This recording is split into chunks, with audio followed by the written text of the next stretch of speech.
Hey everyone, Chris here, and what you're about to listen to is an RH Gaiden, part of the content that is exclusive to our patrons over at Patreon.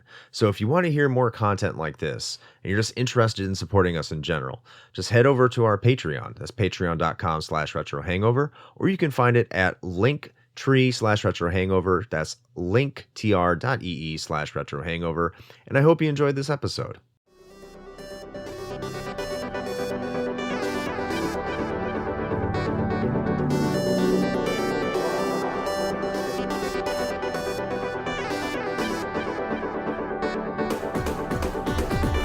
Retro Hangover supported via Patreon by listeners like you. We would especially like to thank patrons Lyle, McKarns, Ashton, Ruby, Randall, Quiggle, Tony G, Studstill Smash the Milkman, Katie Quigg, Paul Romalho, Raging Demon, JC, Meagan, Caruso, MaskedKeaton, Andrew Liguori, Ozzy Garcia, The Retro Vixen, Adam from The Good, The Bad, The Backlog, Lunchbox aka The Disgruntled Gamer, Dischimera, Jenny E, Rick Firestone, ParallaxPuddles, Soha, Dave Jackson, Keith Gasper, Eric Gess, Kayla Jackson, Nomad from the Retro Wildlands Podcast, Ash Event, Alan Bingham, Storm Beagle, Ryan, Player One, Mike the Ref from Backbreaker Gaming, and B-Ross from Super Garbage Day. Your continued engagement and generous donations are deeply appreciated.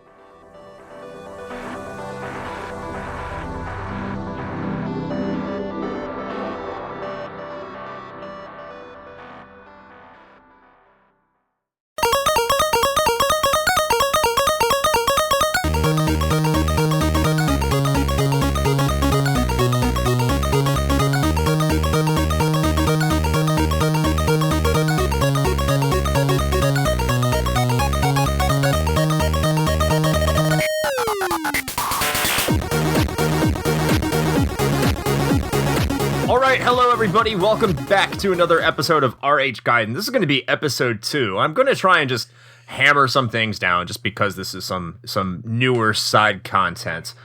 And apparently I'm just going to make it so it can go in all sorts of different directions as I try to find my words and can barely speak here, which is great.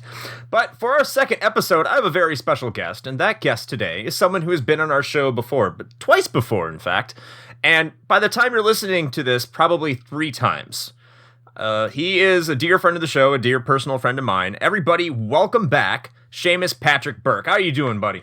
I'm doing good, and there's a part of me that wonders if you're going to sincerely regret this in a couple of minutes, because this was my idea, and even I'm not sure that this was a good idea after all of the research that I did. Well, we'll find out. I'm all about finding out if ideas are good or not. Yeah. As long as it can lead down some sort of strange rabbit hole. Let's see this airplane to its mountainside collision. We're halfway there. Let's see if we can hit the mountain. Yeah, let's do that. Yeah. I'm all about it. So you might be wondering, I mean, you already saw the title of this. If you're looking at it, if you're looking at this, you're one of our patrons, so thank you very much. And this is at all tiers. So once again, thank you very much for your contributions every month. It really does help support the show.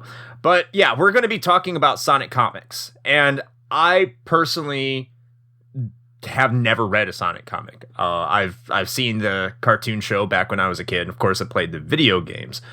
But Seamus came up with this idea that he could talk about some of the absolutely batshit crazy storylines that were going on with Sonic comics. And I think just because this is kind of a show that can kind of go in any direction, this would be the appropriate place to do it. So what are we talking about today, Seamus? First of all, before we really get into this, if you just want to plug yourself, just so people know, I know it's been on the previous episodes. I know it's been on now in the past, but hasn't been recorded as we're talking about this, our Sailor Moon episode.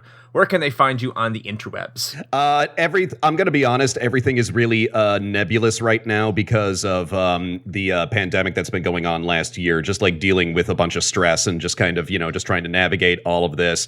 And plus, I kind of realized that a lot of my output was very reactive. I was always getting ready for a con, or I was getting ready for some other kind of show. All the cons are canceled, so now I'm like, well, what do I do now? Shit. But if you guys want to follow me, just look me up at Grayman Games on YouTube, and you can also follow me on Twitter. It is S_P_Burke.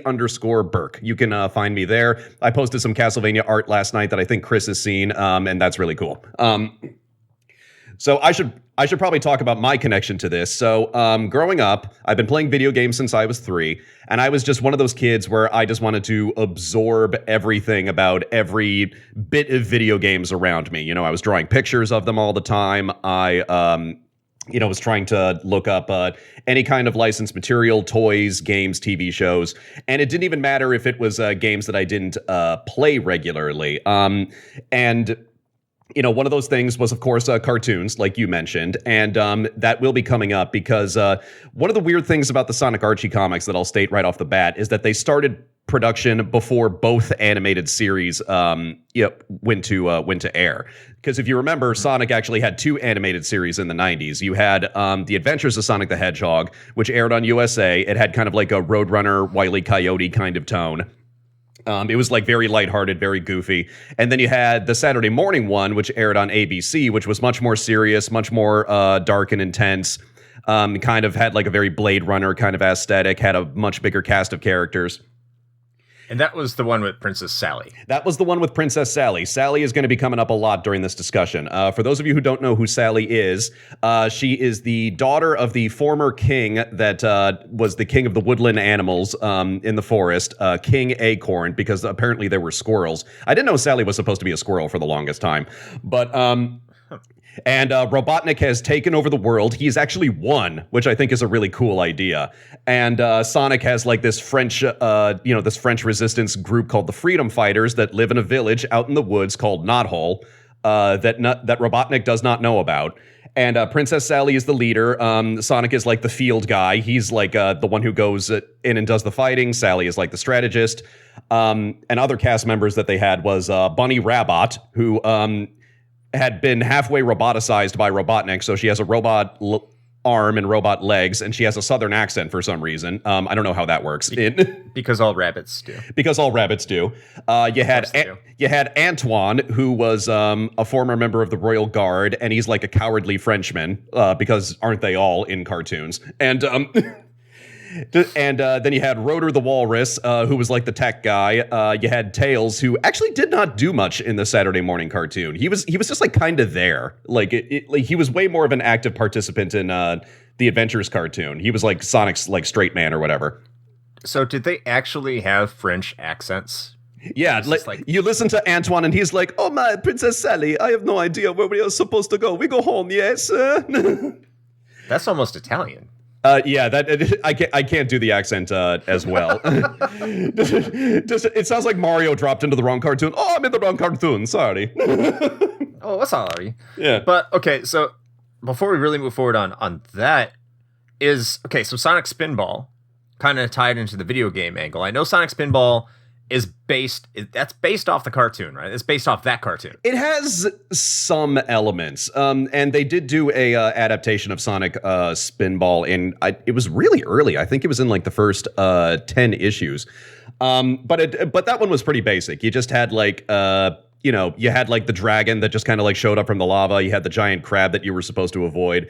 It was a fair adaptation. I mean, it's Sonic Pinball. You don't have like, much story to work with right there. So you just have pinball shenanigans happen for like 12 pages and then you just kind of move on from the end of the story. Okay. But before we get too deep, I should probably rattle off some facts about the comics just so we can kind of like establish a baseline, because I've got my notes in front of me right now. This is going to sound like I'm reading a book report, but okay. I'll interrupt as I feel fit. Yeah. The Sonic the Hedgehog Archie comics ran from July 1993 to December 2016 for a total of 290 issues. Combined with specials, spin-offs, and one-off stories, the total came to 569 issues in its totality. Stories would feature characters from both the Adventure series on USA and the Saturday morning version overseen by writer Ben Hurst, who also worked on Sonic Underground and sadly passed away in 2010. The early issues were handled by writer Mike Gallagher and former Mad Magazine artist Dave Manick, featuring a lot of gag humor similar to the Adventure series. As the title went on, two major writers would trade back and forth on the style and tone, Ken Penders and Carl Bohlers. Both would leave around issue 160 due to dissatisfaction with Sega providing story materials, and would be replaced by writer Ian Flynn for the remainder of the run. Sadly, due to lawsuits, which we'll get into, and due to the license expiring, there are no reprints available or digital versions sold online at this time. time. But if you want to read more on the history, there is a great Tumblr that I used as a resource called Thanks Ken Penders by author Bobby Schroeder, who's made it a point to archive reviews of each issue, as well as look at Penders' poor writing of female characters through a post-feminist lens, which we will also get to.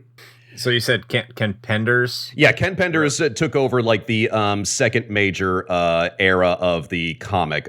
He, started off really, really early on with well, okay, so we should probably start from the beginning. So you had the first two, writer and artist, Mike Gallagher and Dave Manick, both used to work for Mad Magazine.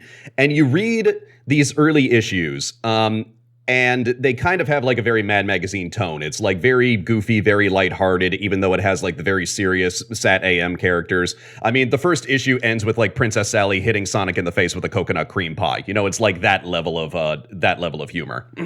Right, just very juvenile, very much aimed towards the demographic. Very much aimed towards little kids. And something I should also mention here, and maybe you remember this, but you got to understand that in the early 90s, most creators had no idea what to do with video game characters, because a lot of video games, not only were they new, they didn't really have a lot of story. So one thing that they would do is that they would just do like endless parodies of stuff. Like they would just, like the Super Mario Brothers Super Show did a lot of that. Like they would just like take Mario and just like stick him in a parody of like James Bond or Sherlock Holmes, or, there was like the Road Warrior episode. Like a poor man's Animaniacs. Like a poor man's Animaniacs, exactly. And like there's actually a very early issue where Robotnik gets an idea looking at all of the comic books of one of his henchmen, and he just bases a bunch of his new robots to fight Sonic like off of superheroes. So he has like Botman, who's like a Batman parody, and he tries to order a Wolverine one, but it comes out as Wolf Urkel. So you have a robot Urkel from Family Matters just walking in to fight Sonic, which was like their inside joke about Jaleel White voicing Sonic in both of the cartoons that I mentioned. That's actually pretty creative. That's pretty interesting. I like that. Yeah, Sonic kind of looks at the Urkel robot and he's like, hey, wait a minute, your voice sounds familiar. Like, even though it's a comic book and you can't hear his voice. But I mean, yeah. You can now. It gave me a chuckle. What can I say? And then also in this particular issue, the last robot that Robotnik sends after him is called Spawn Mower. It has the top half of Spawn's body from Image Comics, and the bottom half is a lawnmower that is tearing down the forest. I actually think I'm listening to you say this. I think I would probably really get invested in that if they made something like that today, and kind of made, like I think you said earlier, like a Mad Magazine kind of vibe to it with Sonic the Hedgehog. Maybe not Sonic, but there has to be a video game character you could do that with. Maybe they can dig up Gex for a little bit. I was gonna say Gex. You need to go for a mascot character. You need to go for like a Rayman or a Crash Bandicoot or something. Somebody like recognizable, and they have like a distinct personality, and they're up to no good. Well, I mean, Spyro isn't doing anything anymore since Skylanders crashed, so I mean, he's there. Oh God, I was just watching a video on that broke my heart. As somebody who collects a lot of amiibos, I was just looking over at the Skylander people, and I'm like, oh God, I'm so sorry. Your kingdom has fallen. Yeah, I was one of those people. You're right. Yeah, I'm sending hugs your way, but I should also mention that they throw out alternate universes almost immediately. Like issue 2 has the first alternate universe, and those are going to become really important as the comic goes on. Because what happens in issue 2 is Sonic goes into the special world where you're supposed to collect rings and get the Chaos Emeralds. But he discovers that there are two guys who live there named Al and Cal, or Horizontal and Vertical. So Horizontal is like this short, fat guy who's kind of wide, and you have a Vertical who's kind of tall and skinny, and they just do like this trippy, like kind of duck amuck, like Daffy Duck kind of, thing with just like screwing with Sonic, and it has all these surreal like colors and shapes in the background because he doesn't know which direction is up and which way he's going, and then he finally escapes the special zone, and that's the end of that. And that becomes important later? It does actually. What becomes really funny is that because the comic does become serious, like after the writers kind of caught up and they realized the tone of the Sat AM comic, they're kind of like, oh shoot, we should probably see if we can match that tone a little better. Everything gets like a little bit more grim and serious, even stuff that shouldn't have been grim and serious. So Al and Cal get a gritty reboot like before the comic is over. So Sonic and Tails return to the Special Zone, and they discover that they've turned into just like these big, scary robots, like with spikes and red eyes, and they're shooting lasers and everything because they've turned evil, and now all they're doing is fighting each other instead of like, playing around and screwing with people like they were before. That definitely sounds like something I would do if I was a teenager and I was writing a comic book. Yeah, you go from like the comic books you wrote like in math class or whatever from when you're 10 to when you're like 13, and all of a sudden you're just like, you've entered your edgelord phase, but you're still like not completely grown up yet. So you just try to, which actually sums up the Sonic brand like a lot now that I think about it. Yeah. Go ahead. Here's something that's supposed to be cute and fun, and all of a sudden we're making it grim and serious. It's like Sonic Heroes, or no, not Sonic Heroes, Sonic Forces. That's what I'm thinking of. That and Sonic 06, especially Sonic 06. Oh, believe it or not, as far as I can tell, either they didn't do an adaptation of Sonic 06 in the main line, or I think that was relegated to one of the specials. I wasn't going to dig deep enough for Sonic 06, so that's on me. So I did kind of a brief review over this, and like by the way you're talking about the comics and the way you have it evolve, when you start to look at the games like Sonic 06 and the storybook Sonic games, where you have was it Sonic the Black Knight, Sonic Unleashed, and Sonic and the Secret Rings, I think. I don't know what it's called. The one where you like it's an endless runner, and they actually an upgrade is so you can control Sonic correctly. It's a bad game. Yeah, that's the Secret Rings. You like tilt the Wiimote side to side instead of using the joystick. Yeah, which got good reviews until it didn't, which is weird. Yeah, that's every Sonic game. It got good reviews until it didn't. Except for Sonic 06, that got lambasted. just immediately got lambasted. But everyone was like, what is this stuff? How can Sonic do this? But when you do a brief review over the comics, it's not too outside of the expectations of what they were doing with the brand in external media outside of video games. Well, this might be a good time to mention this. So a thing about the production history of the comic from beginning to end is that you got to understand is that I'm joking about the fact that the Archie writers didn't really get Sonic or care about Sonic. But what you also have to understand is that Sega did not give a shit either. And why would they? Because, any kind of ancillary material like a comic or an animated TV show is not supposed to be considered canon by a game developer. So they just kind of go, all right, this is kind of a way to keep our IP in the public eye, and it makes more in revenue than it costs to produce. So why the hell wouldn't you keep, producing it? So even though I was a Nintendo kid, I just kept on reading the Sonic comics because they just kept making them. And, why wouldn't you? This was in a time when comics were relatively cheap to produce. But didn't they tie it in with Sonic Adventure? Like, didn't they change Amy Rose to look like Sonic Adventure Amy Rose? They did. Did you already spoil about that? Because I was going to get to that because that was in the main line. So that was going to be towards the end before we got to the end of the first 100 issues. Well, then I won't talk.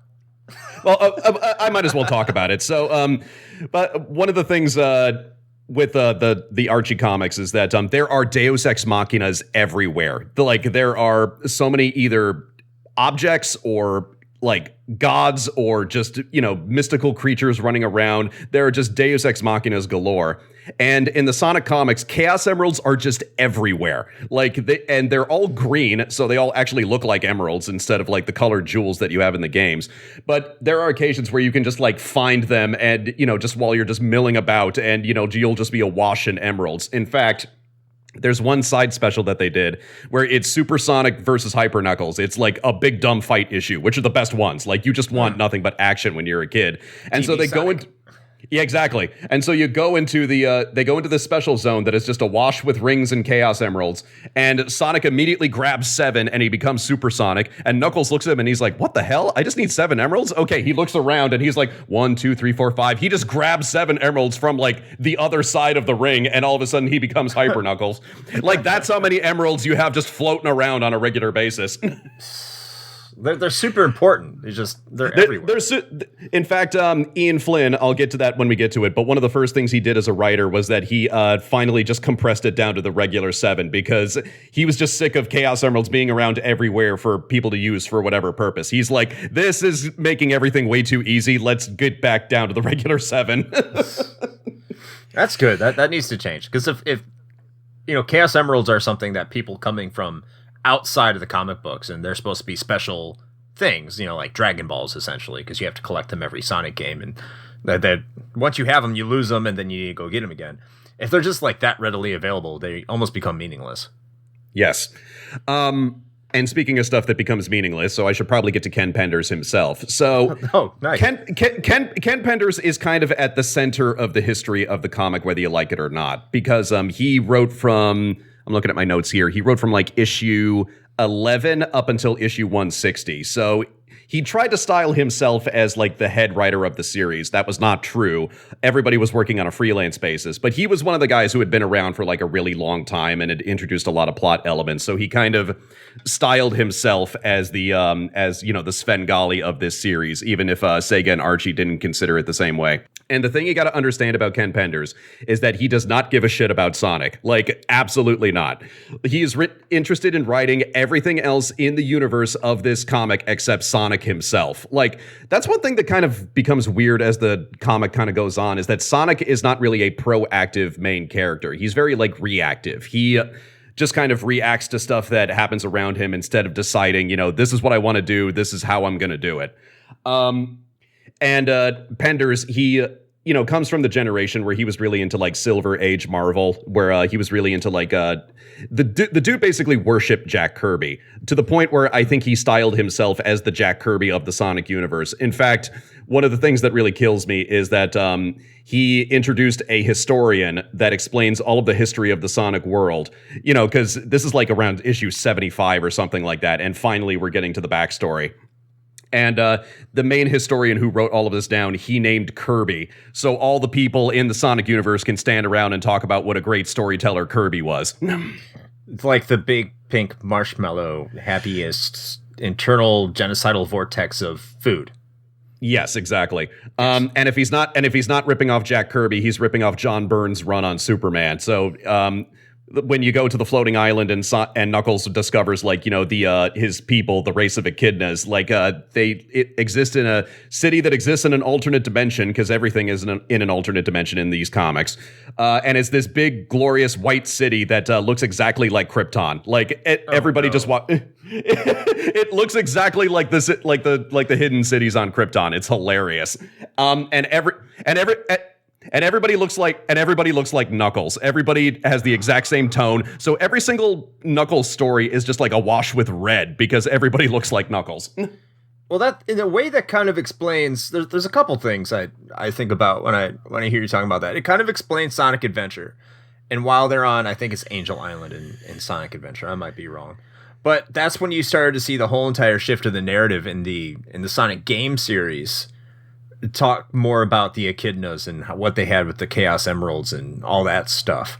So if that was their influence in making that decision, because that was going on in the comics, that would probably make a lot of sense. And you would think that, except something that I should have gotten back to. I got off topic. I'm sorry about that. That's fine. But the thing is that Sega gave so little of a shit that whole train of thought that I was going on is that they would not send the comic writers any Bibles or story summaries or character profiles for any of the games as they started getting more story heavy. And Sonic Adventure is a perfect example of that. They have to adapt it, and Archie is like, hey, can we have some story elements? And Sega's like, no, we're keeping those a secret. So what they did is they had Pat Spaziante, who was a long-time artist on the series. He did most of the covers. He did most of the very action-heavy stories. He's probably the best artist that the comic ever had. He imported a copy of Sonic Adventure from Japan, played through it, and it's untranslated. So he's just going through everything with the Temple of the Echidnas and Perfect Chaos and Amy's story with the bird and the robots and everything else. And he's just winging it when it comes to the story. He's just trying to... He just took whatever he found and he just tried to adapt it the best he could. And actually going back to the history of the Sonic the history written by Kirby, the great historian. So they established where Robotnik came from. He came from a race of people called the Overlanders. That's their name for humans. And every single one of the humans in the Overlanders race, they look like those figures that you see from those art books where they're like, learn how to draw anime. They're like these very generic like anime dudes with like spiky hair and very like strong chins. No. Yeah, so he came from them, and he teamed up with the with the animal species, with the king of acorns, betrayed him, threw him inside this other alternate dimension because of course he did, and took over the world. And that's where Sonic and Sally had to vacate to the forest in order to see if they could fight back and find Sally's father. Those are all elements that were carried over from the Saturday morning cartoon, so they kept them in the comic once they finally got to that. And all the Overlanders are racist against all of the animals, and their racial slur is calling them furries. So there are actual panels where you will hear them chanting "down with the furries," and you're like,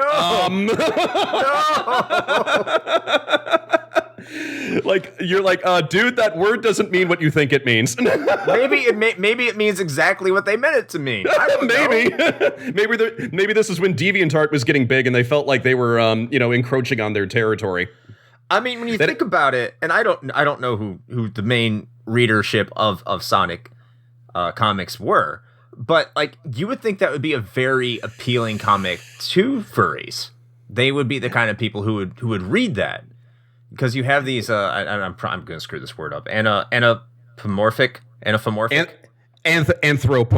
Anthropomorphic. I'm sorry, I got it wrong.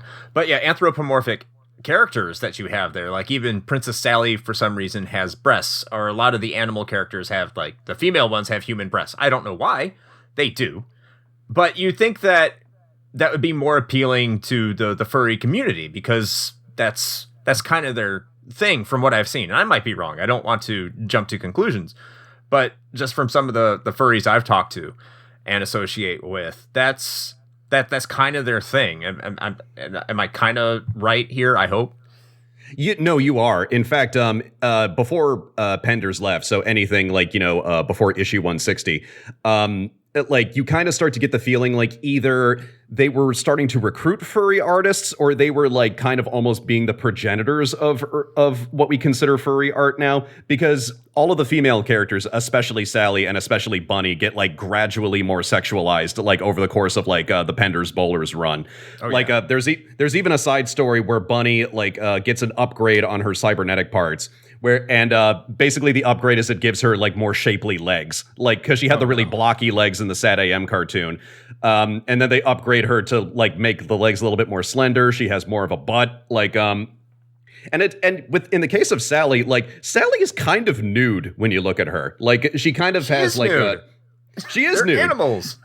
Yeah, and I think Sega started to get slightly uncomfortable with that, because in the second season of the cartoon, they give Sally a vest. They're like, "Hey, she's kind of naked. Can we give her a vest? This is making us feel uncomfortable." Yeah, and especially when she has tits.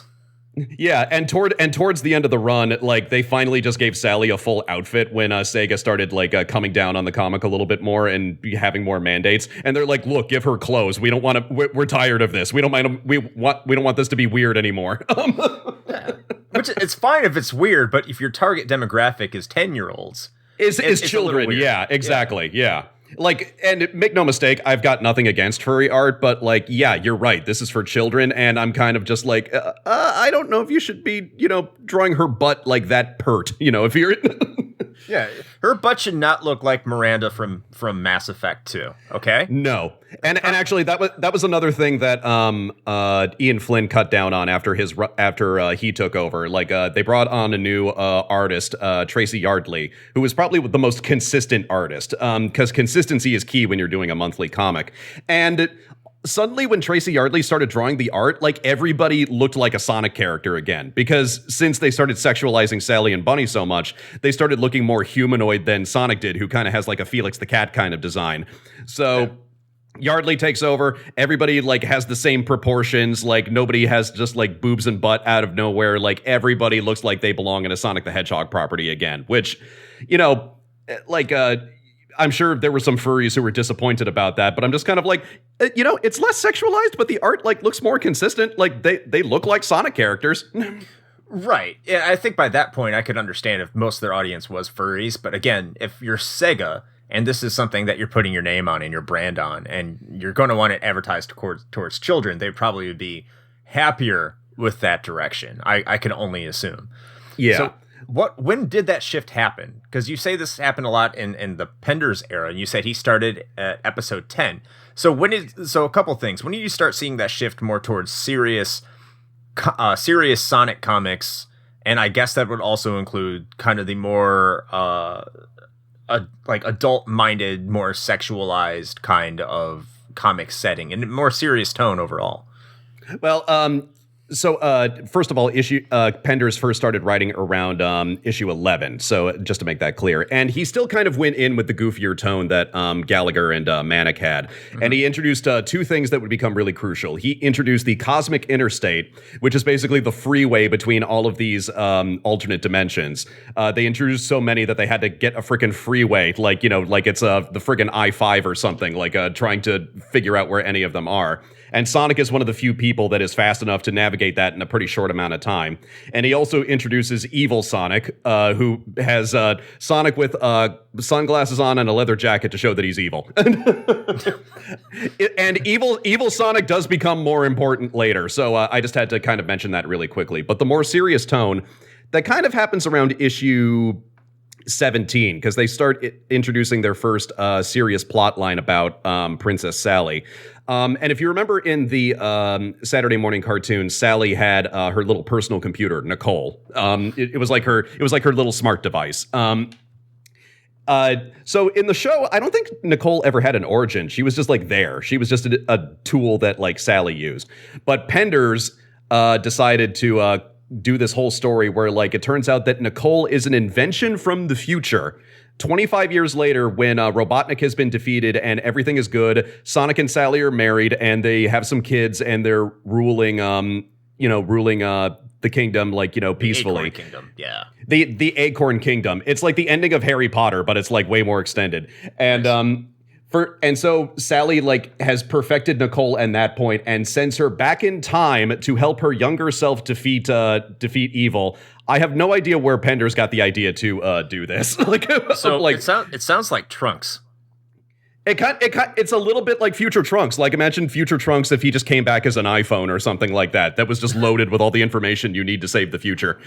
But Nicole actually doesn't give them the information they need about the future. Nicole just kind of acts as like a general Siri type device whenever they go on missions. So I don't understand why they needed to invoke time travel.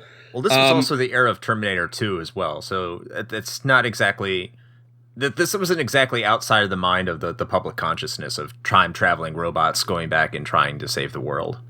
Actually, that leads into the next thing because within 10 issues, Penders brings back the multiverse thing where he basically does Crisis of Infinite Sonics, where a Terminator-style Sonic, because this is still in the parody era, comes to Sonic's dimension and he goes, hey, listen, I come from a dimension where Robotnik won and he's turned himself completely robotic. And he's going to try to invade all of your other universes. We need to get all of the Sonics together and see if we can defeat him.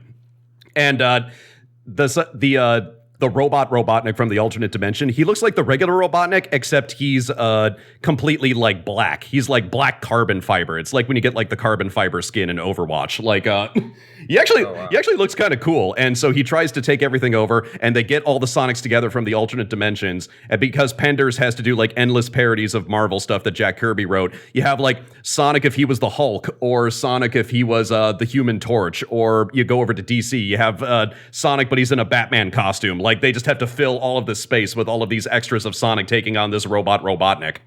So to understand, to kind of just capture this, to put this in my own layman's terms, Penders was trying to write the Avengers with Sonic characters. And all of the Avengers are just Sonic. They're just different versions of Sonic. Yeah, they're just different alternate dimensions. So they kind of made all the different Earths of the DC world. I know Marvel does something similar, and they just assign different characteristics to the different Sonics on all these Earths to make them all the Marvel characters. Yes. Actually, this is something we did privately before we recorded this episode. I sent you the Sally Moon parody. Yes. Which is a Sonic parody where Sonic falls into the Sailor Moon universe. Princess Sally looks like Sailor Moon, and they gave her the way longer legs, which look really freaking weird with Sally's proportions. And Knuckles looks like Tuxedo Mask, and it just looks like Tuxedo Mask as he normally is, but with Knuckles' head on top of it. And it just just the height of Tuxedo Mask, but with this Knuckles face, like makes for some really weird dissonance. But I wanted to bring that up because that issue was written by Dan Slott, who is one of the most prominent Spider-Man writers, and he's the man responsible for the Spider-Verse. If you enjoy the Spider-Verse, like Dan Slott is to thank for it. And one of his early jobs was writing the Sailor Moon parody for the Sonic Archie comics. So just even when you don't have alternate dimensions, you still have alternate dimensions. I still think, like, I think that's, I don't know how you think. I mean, I know we're definitely going to get into that, but that's kind of where I would see, like, the appropriate use of Sonic is to continue that parody along. Because, for the most part, when Sonic tries to do a really deep story, it doesn't work, or it feels awkward. No. Well, it's not that I don't think Sonic can do a serious story. Like, I started rewatching the Sat AM comic in preparation for this episode, and I was genuinely invested in it. Like, it actually has some really great storytelling. And I should also mention, so the writer of most of those episodes was named Ben Hurst. He wasn't like the head writer, but he wrote like most of the scripts. He worked on Sonic Underground later, so he was like responsible for a lot of the 90s cartoons. So Penders said that he had a conversation with Ben Hurst, saying that Hurst had like passed the torch to him with the Sat AM characters to kind of shepherd them into future stories. Ben Hurst confirmed that this was not the case. And I have the exact quote in front of me right here. Just for the record, Ken has often said that Ben Hurst passed the torch to me for Sonic the Hedgehog, usually expressed in a way to make it clear that I passed the torch to him. Not true. I was just trying to be nice. Oh, okay. Just oof. What I said was since the comic was ongoing and the animated series was over, the torch had been passed to him by default. The way he expressed it in the past conveys the impression that he has my approval of his work. He doesn't. In fact, I haven't read a single comic that he's written. Well, that's what you call being let down easy, I guess. It's a gentle burn, a little bit. So it's around issue 20 that like the serious elements start coming up, and I will say Penders does contribute to that, but it's not for Sonic, because the thing with Penders is that he would pitch a bunch of ideas to Sega, and they would reject them, but if he suggested them for other characters, they would almost always approve them. So in these early days, he started really writing a lot of Princess Sally, and he started writing a lot of Knuckles. Like, if anything, you should consider him the writer of Knuckles, because Knuckles got his own spin-off series that lasted for 3 dozen issues, and Penders wrote every single one of them. And it kind of becomes hilarious over time, because like all of a sudden Knuckles starts to become more important in the storyline and starts to have like more, destiny and more like things involving him. And you're like, hey, wait a minute, wasn't this Sonic? Like, shouldn't we kind of focus on him? Like, shouldn't he have like the vague magical destinies and everything else? So it's around issue 20. They start setting up They start setting things up so Sally can get her own spin-off series. It lasted for 3 issues. It was kind of a mini-series. And in issue 20, it has her on a mission on her own that rips off the opening of Goldfinger, because we have to do another parody. It has the thing where she like swims into the dock and she has the helmet with like the little duck on top, and she sneaks in to plant some explosives, and she escapes at the last minute. And she meets another agent who she teams up with, who is named Joffrey St. John. He is a skunk who is loyal to the crown, and somehow she hasn't met him up until this point, so figure that out. He alternately has an Australian or Cockney accent, depending on the writer, and he kind of becomes like Sally's partner for this entire story. And when they introduce him to the main story after Sally's miniseries is over, he kind of becomes a romantic rival, like for Sally. Like, so him and Sonic keep on getting into it. And I have to make this absolutely clear. Joffrey is the fucking worst. He is the worst character. He is like very smug. He's like, keeps on rubbing in his face that like, he's into Princess Sally and he's going to try to hook up with her. And so he's like Joffrey. Yes, exactly. Wait, which Joffrey are we talking about? Game of Thrones. Oh, Game of Thrones. Okay. Well, Joffrey wasn't really interested in romance, unless it involved murder somehow. But that's He was into, well, not what I would call romance, but he was definitely into things with women. Yeah.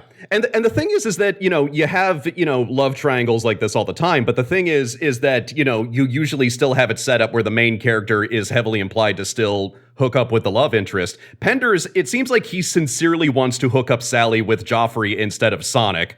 To the point where, and I am not making this up, in the miniseries, he wanted to include a side plot where Sally loses her virginity to Joffrey. He wanted to put this in a G-rated comic for children. Sally loses her virginity to this skunk with a Cockney accent. And that's creepy enough on its own.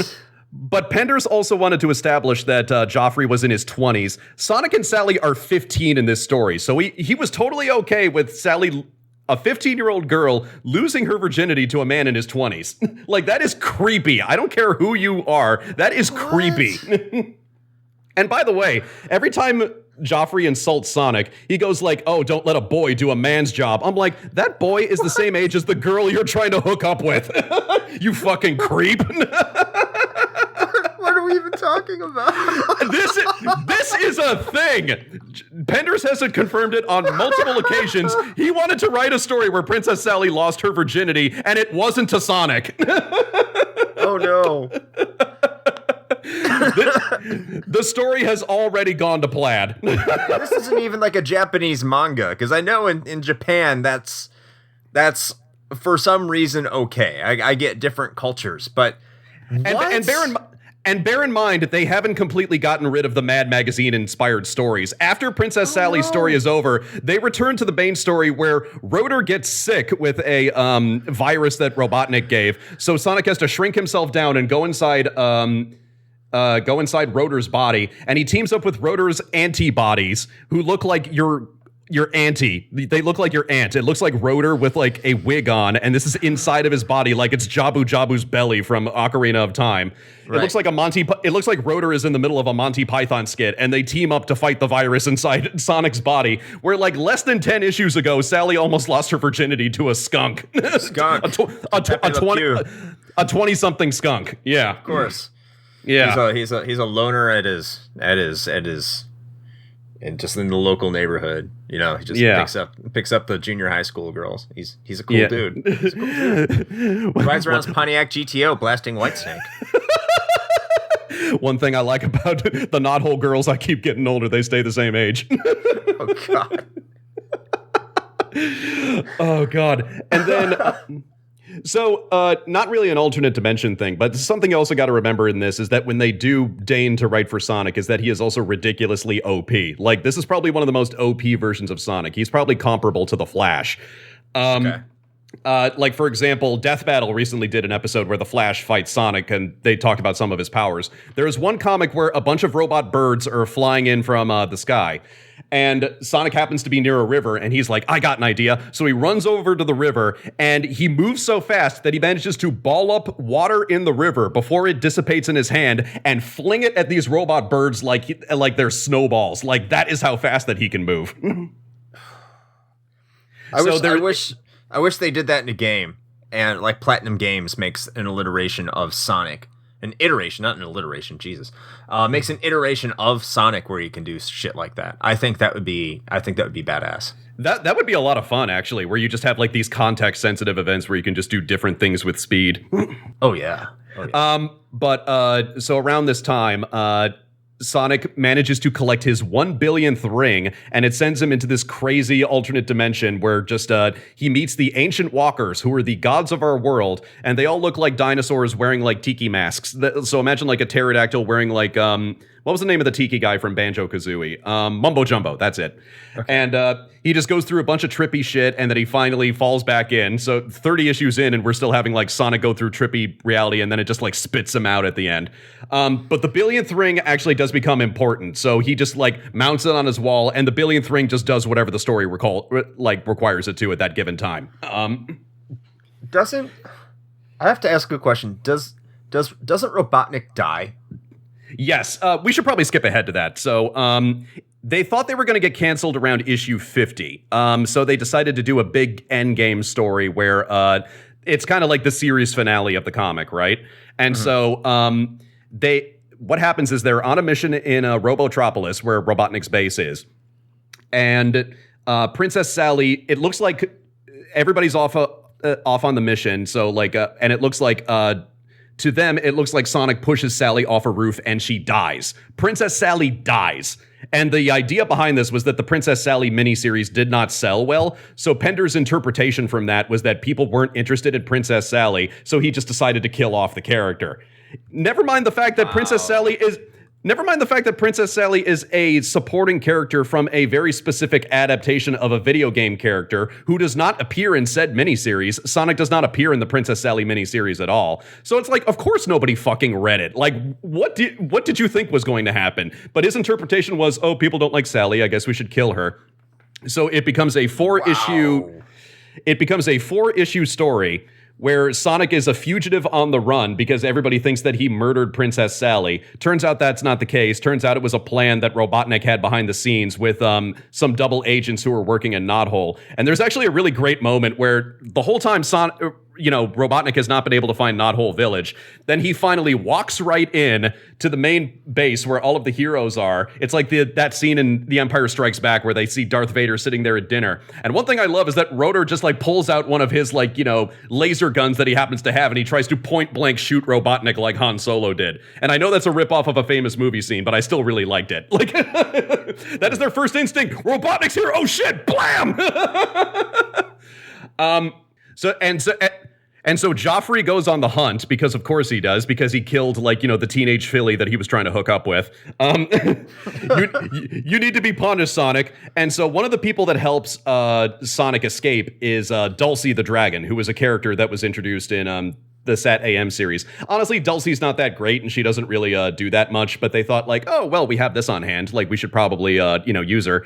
And this is how they resolve the whole Sonic fugitive plot, because Joffrey and Knuckles team up at one point to track down Sonic. And so they find him with Dulcie. They have a big dumb fight. And Dulcie says, dragons aren't able to tell lies. Therefore, we are able to sense the truth. And I can tell that Sonic is telling the truth about not murdering Sally. And Knuckles just goes, yeah, that's true. Dragons are able to sense truth. A dragon's word is fact.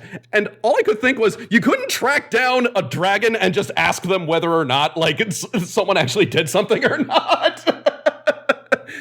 They had to sum up this plot in four issues, so I guess they had to just, wrap it up somehow.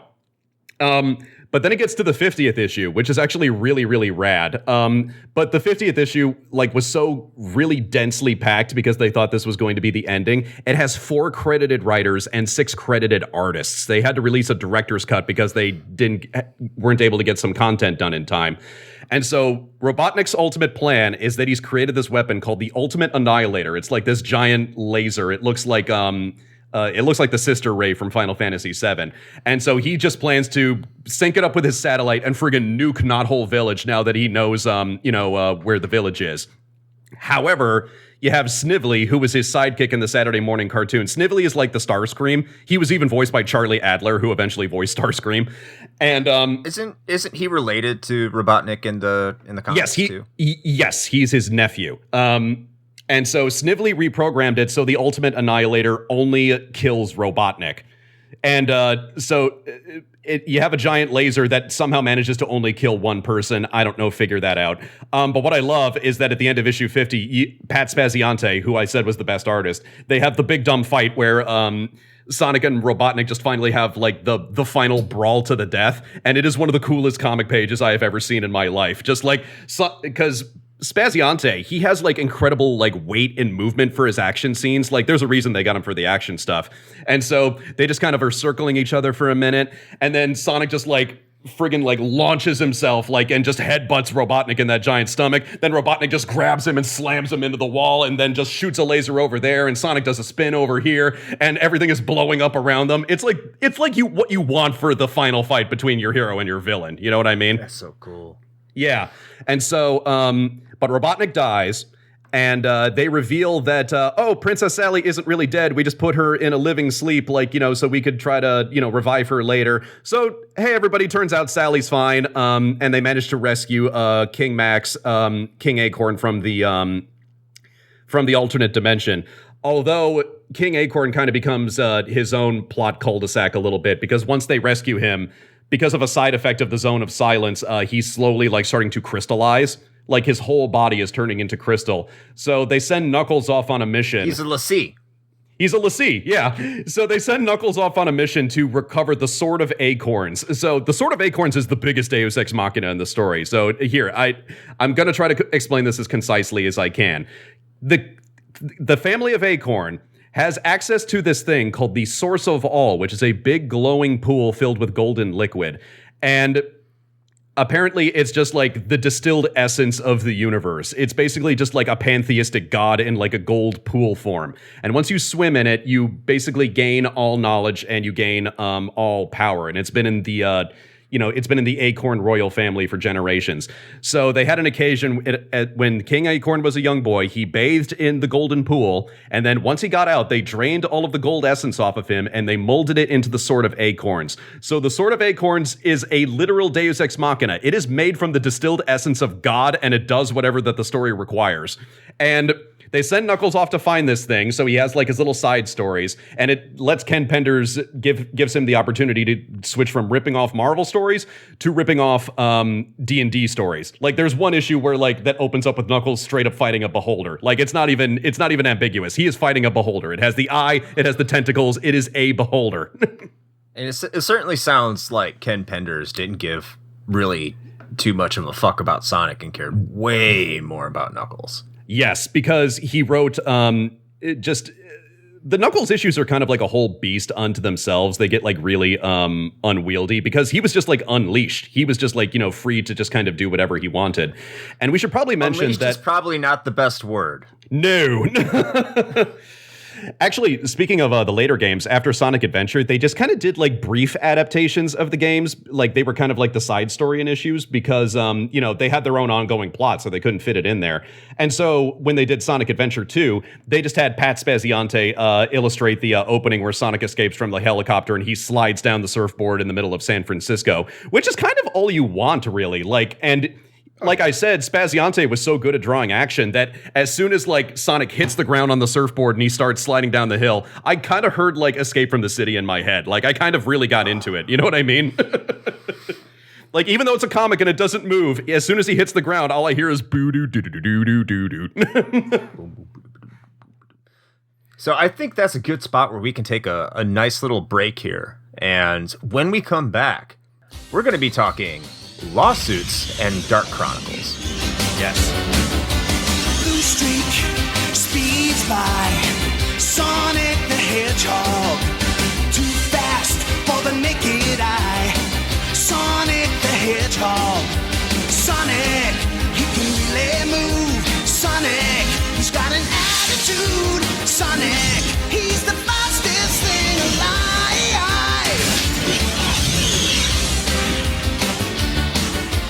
Look out when he storms through. Sonic the Hedgehog, don't doubt what he can do. Sonic the Hedgehog, Sonic, he can really move. Sonic, he's got an attitude. Sonic, he's the fastest thing alive. He's the fastest thing alive. He's the fastest thing alive. And everyone, welcome back from that nice little musical piece or whatever the hell I'm going to put in between there where the break was. To be determined later. I'm not quite sure. Yes, to be determined later as I'm recording this. So don't worry about it. Be some wild, crazy Sonic Saturday morning cartoon music. In fact, that is probably what you just heard. But if I can't find that, I'll just be some Sonic related crap. Hey, that theme song in the Sat AM cartoon is still really freaking rad. Like I've heard it a bunch of times rewatching the episodes, and I still unironically love it. So I'll do whatever I can to put it there. But if it's not there, oh well. I'm lying right now. I just don't know. So past me is lying. Fuck you, past me. Yeah. But in any case, moving forward, I think one of the most interesting things Seamus has brought up to me is Penders and his lawsuit with Archie and Sega and how it stemmed from a BioWare game. So Seamus, how about you give us some information on that? Okay, so we were kind of talking about the Knuckles comics a little bit, which I honestly was not going to get into very much, but they are important when you talk about the lawsuit and about the BioWare game. So Since Penders had more of his ideas approved when he suggested them for Knuckles as opposed to Sonic, and Knuckles was still a popular enough character at the time, this was before Shadow got introduced as the new rival character, they thought, okay, we'll give Knuckles his own spin-off series, Penders will write all of it, and we'll just have everybody else like do whatever they want for the Sonic issues. And so Penders created his whole universe for Knuckles, and it included a group of villains called the Dark Brotherhood, which were echidnas that had cybernetic enhancements. Because one thing that they established is that the echidnas abandoned technology after a certain point. Meanwhile, they had some people who wanted to keep using technology, so they just augmented all of their bodies. And so they kind of become the primary antagonist of the Knuckles comics. When did they release Dark Brotherhood? I think it was the mid to late 2000s, something like that. 2008. But for those of you who don't know about it, at one point Sega collaborated with BioWare to make a Sonic RPG for the Nintendo DS. It was called Sonic Chronicles: The Dark Brotherhood. Oh no, I got it mixed up. So Dark Brotherhood is from BioWare. In the Knuckles comics, they're called the Dark Legion. That was my mistake. Okay, yeah, Sonic Chronicles: The Dark Brotherhood. Yeah. And so Penders had actually already had one lawsuit with Archie at this point because he left around issue 160 because and the reason for that he gave for that was that he was tired of Sega not providing story materials when they would ask them to adapt the games. And they wanted them to adapt Shadow the Hedgehog. They didn't send them story materials again. Penders just went, fuck this, I quit. And in his defense, I wouldn't want to adapt Shadow the Hedgehog either. But it's just like that was the final line. I am not adapting Shadow the Hedgehog. I'm out. But Hedgehogs with guns. But before Penders left, he took it upon himself to copyright every single original character that he put in the comic. And this totaled 170 characters, or possibly over that, if I'm right. And he was not supposed to do that. The freelance agreements that Sega and Archie had for all of their writers and artists is that any original characters were supposed to be the property of Archie and Sega. But you got to understand, Ken Penders is a big fan of Jack Kirby, who was a really big proponent of creators' rights and, creators owning the rights to their characters. And as a comic artist myself, that is laudable. I do believe that creators should have the rights to what they create. However, Penders was working on someone else's license, which is a very big difference. And so, in my personal opinion, when you work for someone else's license, yeah, you agree to those terms. And by the way, a bunch of the original characters that he created just look like, Sonic, but with a new hat. Like, that's the only difference. Well, I do have some questions, because I know, like, after this lawsuit, he retained the rights to these characters, right? Well, it's more that they couldn't come to an agreement. So the timeline of events with the Dark Brotherhood game is that Archie sued Penders. That went nowhere. They settled that out of court. Then the Dark Brotherhood comes out, and Penders notices that the Dark Brotherhood villains kind of start to ape his Dark Legion characters a little bit. And I can see his point, but on the other hand, both sets of villains just look like evil guys in black cloaks. Like, that's kind of, the villains like that are a dime a dozen. So I find it kind of ridiculous that you tried to copyright a evil guy in a black cloak. You know what I mean? You might as well copyright Emperor Palpatine under that logic.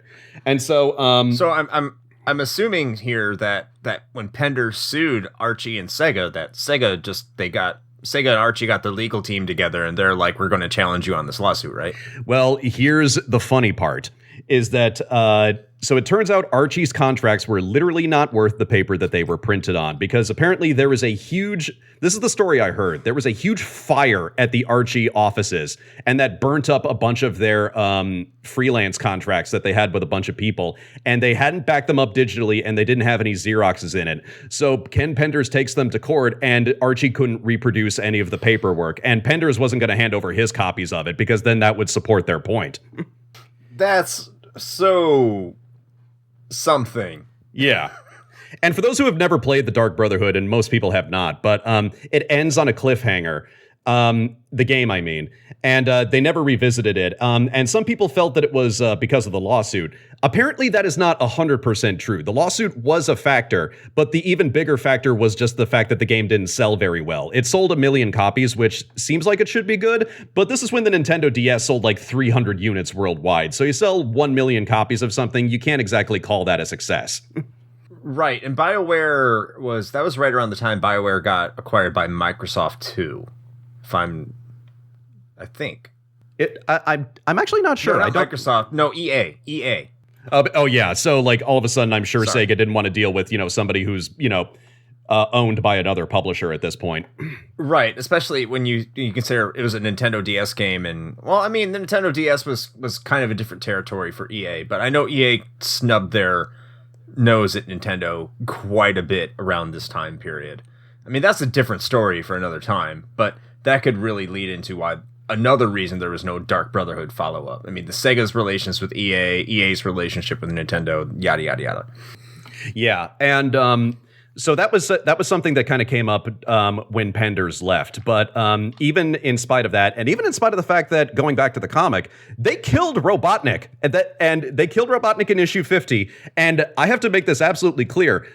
That version of Robotnik never comes back. He is dead. He is DEAD, dead. And so... And so this is kind of around the time when I stopped reading originally. And I'm going to be honest, when I started rereading it, I all of a sudden remembered why. Because this is when the comic really started like dithering. This was around the time that the Sega Saturn had not really taken off. The Dreamcast hadn't come out yet. But they still had to keep the comic going. So they're like, oh shit, we still have to keep publishing this. And we just killed our main villain and there's no games for us to adapt. What do we do now? So... this is where Carl Bollers comes in, because I have not talked about him very much. I actually really dig Carl Bollers as a writer. Him and Penders, after Knuckles got canceled, they sent Penders back over to write for Sonic. But Penders would only treat stuff that he wrote as canon. So stuff that other writers did, he would just ignore, or he would just like try to write around somehow. So him and Bollers were kind of like butting heads for about 100 issues before both of them left the title. But one thing that I like about... I know, right? And so, but what I like about Carl Bollers is that it seems like he's the first guy to come along to look at elements that either they used or were about to use in the animated show, and he actually tried to make use of them and try to incorporate them in the story. Like, I'm not going to say that it's all successful, but he's the first guy where he goes, hey, why aren't we using this? Like, we should try to see if we can make something out of this. And it wasn't all successful. This wasn't They killed Robotnik in issue 50, and so there's like a couple of issues where they're just trying to figure out what the hell they do next. Like 2 issues later, they have Sonic fall into another dimension. So this seriously happens. This is issue 52. I remember this very clearly in my head. Sonic is out running in the middle of a Green Hill Zone, and he sees a glowing zoot suit, like something that Jim Carrey would wear in The Mask, and he follows it into a cave, and he falls into a Casablanca dimension, where all of a sudden he is in a black and white Maltese Falcon Casablanca universe where he's in the middle of a classy nightclub and he has to find some object that some dame has like hired him to find. And the dame is, of course, Princess Sally in a slinky dress and high heels. I think this is when they really started ramping up the sexualizing of Princess Sally, because she tries to play like the femme fatale in a gangster movie. And I'm like, Completely appropriate, completely healthy. And like everything that I've said before, they just spit Sonic right back out at the end of the story and nobody ever mentions it again. So like those are the kind of stories you got for about like 10 issues. But this is when Bollers introduces a villain that the Sat AM cartoon was going to use, and that is Ixis Naugus. Sounds like a Final Fantasy 15 protagonist. He's not far off, because Ixis Naugus is a straight-up wizard. He was the former wizard for King Acorn, and he also got banished to the Zone of Silence. Him and King Acorn hooked up in the Zone of Silence, and King Acorn was worried that he was going to die or go mad. And so it turns out Ixis Naugus is responsible for that crystallization thing that I told you about a little while back. The Lysiification, yeah. Yeah, the Lysiification. He's like, if I turn you into a Lysi, you'll survive the Zone of Silence until you get back home. And, that's not the best explanation, but it's what it is. By the way, I have to go over the origin of Ixis Naugus that they have in the comics. So it turns out Ixis Naugus is a combination of 3 different wizards. Because if you look at Ixis Naugus, he has a really long beard, he has horns, and he has a claw on one hand. So the explanation that they come up with is that he is made up of 3 different wizards who belong to the Order of Naugus. One of them was a bat, one of them was a rhino, and one of them was a lobster. And they tried to have this magical contest where they tried to race to the sun, but the entire time that they're doing this, they're all trying to screw each other over and betray one another. It's like a fantasy version of the Wacky Races. And when they get to the sun, they somehow fall into the sun and then end up fusing into the same character. So this is how it goes in the comic. They fall into the sun, and then the next page goes to goes to the Palace of Acorns. They go to King Acorn's court, and Ixis Nagas just knocks on the door, and he says, "Hi, I'm Ixis Nagas. I'm a new being that was just created, and I would like to be your royal wizard. Is that okay with you guys? Like, I was literally born yesterday, and I would like to be your wizard." This is a Sonic the Hedgehog comic. This is a Sonic the Hedgehog comic. Oh, also, I should mention at this point, because they kind of do a small arc where they kind of go like, well, Robotnik is gone. What do we do now? And all of the roboticized people like have gotten their memories back, but they haven't figured out how to turn them back into normal animals yet. And Sonic manages to find his parents. He manages to find his roboticized parents. And this is a thing that Pender's introduced, and I think perfectly exemplifies how much he dislikes Sonic. He reveals that Sonic is not his real name. Oh, Ogilvy. Ogilvy, no. Ogilvy Maurice Hedgehog. He reveals that Maurice is Sonic's middle name, but his dad is like, oh, actually, that's his middle name. His real first name is Dad. Just call me Sonic. And Penders later confirmed that he was going to name him Ogilvy. Yeah. Oh no. I didn't even know Ogilvy was a real name until then. I'm like, did you make that up? I thought that was a chocolate drink. Yeah, just drink your Ogilvy, son of a bitch. Anyway, so you get Ixis Nagas, and so he basically said, okay, I'll King Acorn, I'll give you this crystallization thing that will help you survive as long as you make me king, like if we ever escape the zone of silence. And he's like, well, I've got no choice, so okay, I'll do it. And so Ixis Nagas finally escapes, and okay, so I know King Acorn promised that, but I think he would be well within his rights to like not take up Ixis Nagas on that contract. Like I think that was, you know, I know that like bad like working contracts are kind of like, you know, a theme of this episode right here, but I think like, you know, yeah, you don't have it in writing. You have a verbal agreement, which is not like, you know, which is not legally binding in the Kingdom of Acorns. Like Ixis, I think we need to ask you to leave.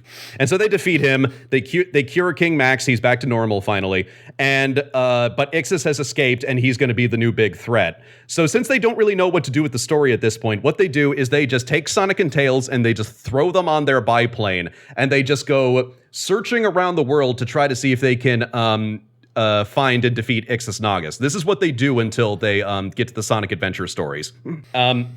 And you kind of have them go into different locations, and you get like more ripoffs. And in fact, it has one character that I think is one of the biggest ripoffs of all. His name is Monkey Khan, and he is a magical monkey with cybernetic enhancements. And there's no other way to say this. He's Sun Wukong from Journey to the West in a Sonic comic. Like, he looks exactly like Sun Wukong. He's a monkey. I mean, why not? He has the staff. He flies on a cloud like he's Goku, who was inspired by Sun Wukong. Like, the only difference is that he's a cyborg, but all of his cybernetics are internal, so you don't see any robot parts. So he just looks like a normal monkey on the outside. So we've come full circle, is essentially what you're saying. Because, yeah, Sonic's inspired by Goku, who was inspired by Sun Wukong, and now Sun Wukong's in the comics. And I've gone cross-eyed. And they fight a humanoid villain named the Iron Queen, who looks like she fell out of a Sentai show. So it feels like Sonic just fell into a Sentai plot while he was trying to find this lobster rhino bat wizard. Like, are you starting to see why I stopped reading around this time? Because I had no idea what the hell was going on anymore. I'm completely fucking lost. Yeah. And it gets even worse. And it gets even worse. Well, not worse necessarily, but it just wasn't that good. So one of the concepts that Carl Bollers ran with was this character named Nate Morgan, who they intended to introduce in the animated series. So Nate Morgan, he looks like a tiny old black man. He's about the same height as Sonic, so I think that would put him around like, 3 feet tall, 4 feet tall or something. They're never consistent with how tall Sonic is. He's just never as tall as a human. And he's an old black guy, wears a lab coat. And it turns out he is the inventor of the power rings. Okay. All the power rings that you collect all over Sonic World, he is the inventor of them. And I need to make this clear. Nate Morgan is not a bad character, but he's an underutilized character because anytime he shows up, he's just like this fountain of exposition. You see how he was involved in Robotnik, how he was involved with the King of Acorns, how he was involved in the power rings. But the thing is, and this is kind of difficult to talk about, but it doesn't really change anything. It doesn't change, how they use the power rings or why they use the power rings. It's just like, yeah, we have this guy who invented them apparently. And you're like, okay, great. And what does that change? So let me get this straight. It sounds like he is Morgan Freeman for the Sonic universe. Morgan Freeman, if he was a little person and also a scientist. Okay. Because I know that. You need that. And also to Carl Bowler's credit, he kills off Nate Morgan in issue 100 because he kind of realized, this is the exact quote that I have. I freely admit that Nate Morgan had turned into a walking plot device. About a year ago, I confided with one of the other writers that Nate was one of my least favorite characters in the book. And perhaps because of that, I haven't used him to the best of my ability. I definitely have plans to get rid of him. And sadly, my original plan won't be implemented, but those are the breaks. And so, in contrast to Penders, Carl Bowler's introduced this element, kind of realized it wasn't working out, and he got rid of it as soon as he could. Well, that's good. So that's good. And like I said, Nate Morgan's not a bad character. He's just he doesn't really add anything, and also he kind of becomes redundant because you have Robotnik, who's a tech head. You have Rotor the Walrus, who's supposed to be the tech guy for the Freedom Fighters. You have Tails, who's also a tech head, and now you have another tech head. So he kind of, becomes the all-purpose smart guy, even though we have 3 or 4 all-purpose smart guys at this point. And why is he a human? Why indeed? They never accurately answer that. Although I do have to, they established that he was one of the Overlanders. So he started out as the Overlander scientist. He worked with Robotnik with all of the Down with the Furries people. And then for whatever reason, he left that. And then he worked for the King of Acorns. He's just been involved in everything, but not in a way that's like important or interesting to the story. It gets really weird. But then we're getting to the point where after issue 75, they bring Robotnik back, and I actually really like how they do this. So you remember I mentioned the Robotnik from the alternate dimension like a couple of issues back? The one who has the carbon fiber body? So he comes over to our dimension, and what I like, is that they destroy his body over the course of the story, but it turns out that he's been in our dimension long enough where he has several backup bodies that he can upload his brain to via like cloud or whatever. And so they go into like the secret basement where he has all of his spare bodies, and he uploads his body to one that looks exactly like Eggman from Sonic Adventure. So this is how they introduce Eggman into the story. Technically speaking, Robotnik and Eggman are 2 different characters. In the comics. In the comics. But what I like is that the Eggman version, he says the reason that he came over to our dimension is that he had won everything to the point where he just got bored and he nuked Sonic and all of his friends. He just killed them all with a nuclear bomb. He won, right? Nice. And he said, I discovered, and he goes, you know what? I discovered victory was kind of boring, so I decided to go over to another dimension and do it all over again. He decided to New Game Plus this shit just because he could. Damn. I like and that. I like that, and even better, he recruits Snively again, even though Snively betrayed him and killed like the previous version. And Snively asks him point blank, why are you working with me again? You know I'm probably going to betray you down the line, right? And he goes, oh, I know. And if you manage to succeed, I'll deserve it. But, until then, it kind of keeps me on my toes and keeps me sharp. Like, the fact that his minions might betray him is part of the game to him. Like, this version of Eggman is just doing it for fun. And I think that's actually a really refreshing villain motivation. I do want to see more of that, where you don't want to achieve total victory because it means you're going to become bored. The only reason you're not winning is because you're holding yourself back. I think that's a really interesting villain motif. Well, and plus, around this time, Bowler's kind of started introducing the idea that, like, Sonic doesn't really have a purpose now that Eggman is gone. Like, that's partly why he goes off in the adventure to find Ixis Nagus, because he goes, I've spent my entire life, like, fighting to, like, defeat Robotnik and free everybody, and now they have been, like, what's my purpose? And so, all of a sudden, this new version of Robotnik comes back, and they both kind of regard each other like we kind of need each other. There's like a Batman and Joker kind of vibe. They're like, neither one of them wants to have complete victory over one another because frankly they're having too much fun. And you can kind of, argue the morals behind that, but it's at least a dynamic. It's more than what we've gotten so far from Sonic as a character. I was just saying, dynamics like that always make the story a little bit more interesting because now there's a foil now, and that's always been the interesting thing about Batman and Joker, more so for Jokers. You always know that Joker needs Batman. That's why Joker never really ever takes out Batman. Well, and plus in the case of the Joker, I I saw a thing recently where somebody on Twitter, maybe it's in the comics, maybe it's not, maybe it was just a fan theory, but basically implied, not with Batman, but Joker knows that Clark Kent is Superman. Like, he just took one look at Clark Kent. Nobody else looks at Clark Kent like this in the story, and he's like, oh, that's fucking Superman. But he doesn't care. He doesn't care about Superman's like a true identity, which I think is so interesting. He's like, one, I fight Batman, and two, I'm never going to use that because you're Superman and you'd kill me if I tried to take you on. So, like, that's not interesting to the Joker. Yeah.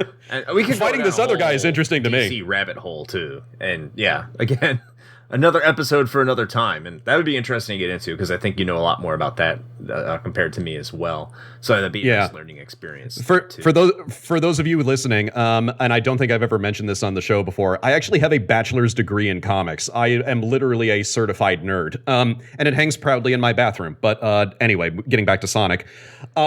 And so this is around issue 75. They bring in Eggman again. And then we get the other thing that Ken Penders loves to introduce, which is love triangles. You get so many freaking love triangles. And that wouldn't be so bad, except Ken Penders also had a tendency to write endless cliffhangers.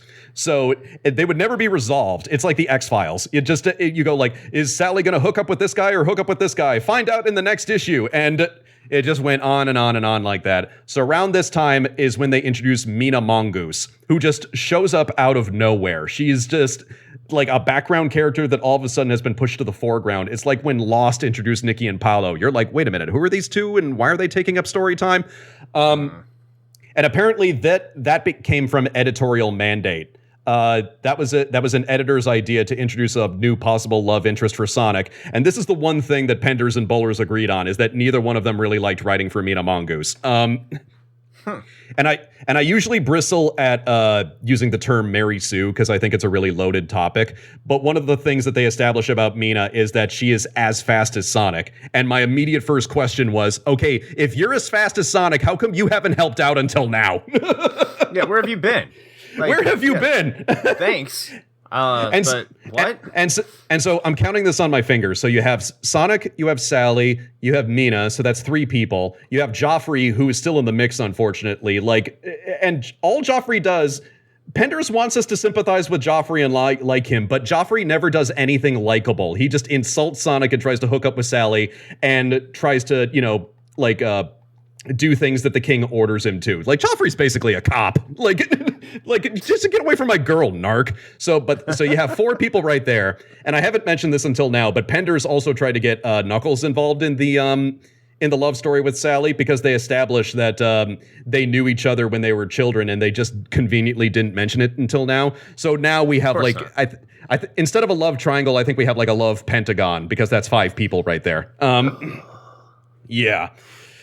And by the way, I should mention that the final game that was adapted in the comics before the Dreamcast stopped before they stopped manufacturing it. Thankfully, it was Sonic Adventure 2 because they also did a brief story for Sonic Shuffle, and so I could only imagine it was just a brief side story. It was just like a little promotional thing to kind of tell you about the game. It didn't have anything to do with the main canon, but they narrowly avoided Sonic Shuffle being the last game that they adapted before the Dreamcast stop being manufactured. Like, why would you even?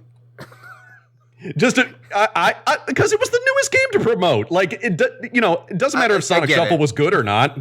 Yeah, it's the new Sonic game, everybody. Like, we're making a story based off of a fucking party game. Everyone, yay!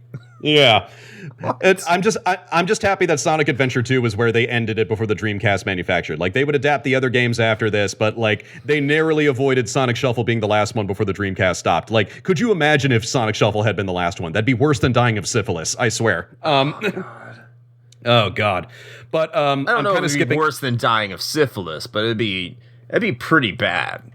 Well, it's I don't know if you're a fan of Peter Sellers, but his final film before he died was The Fiendish Plot of Dr. Fu Manchu, where he played Fu Manchu and he sings like a pop song at one point, and he died before he could live that down. Like, I always think about that. Like, what's the last thing you wrote, or what's the last thing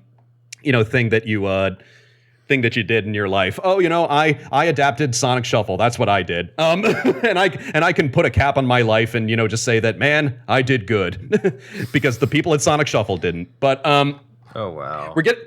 We're getting to the end of the first 100 issues, so I should probably skip ahead a little bit. And there's actually something I have not talked about very much, which is a villain that they have also had running through these stories. And his name is Mammoth Mogul. And Mammoth Mogul was a mammoth who happened to be around a Chaos Emerald, and it got embedded in his stomach, and it gave him magic powers, and it gave him mortality. So the best way to sum it up if you read comic books is that Mammoth Mogul is Vandal Savage mixed with the Kingpin, because he's immortal, and he's a giant character who wears a white suit like the Kingpin does from Daredevil. And his whole goal is that he wants to get the Sword of Acorns, which, is connected to the source of all. And, he wants to use that to take over the world. And I'm bringing this up because Ken Penders just likes to have vague magical destinies for everybody who is not Sonic. Like, Sally has a vague magical destiny.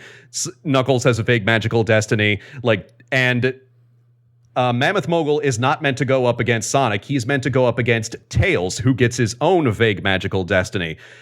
Tails has an uncle. You know how Tails' real name is Miles Prower, which I've never completely gotten, but that's his real name according to Sega, Miles Prower. They live in Prower.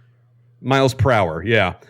Which makes no sense. They live in Japan. They should have called him Kilometer or something like that. But I digress. Yeah, Kilo per hour. So they established they have an uncle named Merlin Prower. He has an uncle named straight up Merlin. He's an old fox. This is another thing of Ken Penders ripping off D&D. And he is a wizard and a charlatan who has magic powers. And he said that there is a prophecy about Tails. And they keep building this up in the background for the first 100 issues. And you know what the prophecy is? Is that he'll gather Chaos Emeralds and he'll defeat Mammoth Mogul. That's it. That's the whole prophecy. And what I love... He does it. He does it in issue 96. But what sticks out to me is that Tails, when he goes super, when he gets like the Chaos Emeralds and the rings and he goes super like how Sonic does, he gets a cape. And so they call him Turbo Tails because everybody gets their own name. And Turbo Tails gets a cape and he shows up in front of Sonic and Knuckles and he goes, "You might not recognize me in this different form." And I'm like, Tails, all you did was put on a cape. Like, we can recognize you just fine. Like... And the thing that I thought when I read that is that why doesn't Sonic get a cape when he goes super? Because he's Goku. Because he's Goku. But all I kept thinking is like, if you offered Sonic a cape when he goes super, he would 100% wear a cape. He's like, wait, we could get capes this whole time? Like, I want a cape. Like, why didn't anybody tell me there were capes? And so that's a way where just like, Penders just has an idea that just like completely fizzles out. Like, we have this big important thing, which is to defeat the bad guy. Wow, did you really think of that all by yourself? Sometimes simplicity is for the best. I'm gonna skip ahead a little bit to when Penders and Bowlers left the title, because they both left around the same time. But one thing I do have to mention, and it's the last thing I'll mention about Penders, is that Penders is not exactly great at writing female characters. And I know that's a very broad statement in comic books where, like, you have a bunch of writers who were not good at writing women for the longest time. But it's especially noticeable because, like, basically none of his female characters have any agency. Like, they are all, like, mansplained to for, like, on a constant basis. Like, in fact, when King Acorn comes back, he's kind of a dick because because Sally has been the one in charge up until this point. She's the one who's been keeping this rebellion going in his absence. And his first concern when he comes back is that he wants to marry off Sally. He wants to betroth her and, see if they can start producing heirs for the kingdom. And his first idea is that he wants to pair Sally off with Antoine, which she just, like, rejects completely out of hand. She's like, I am not marrying Antoine.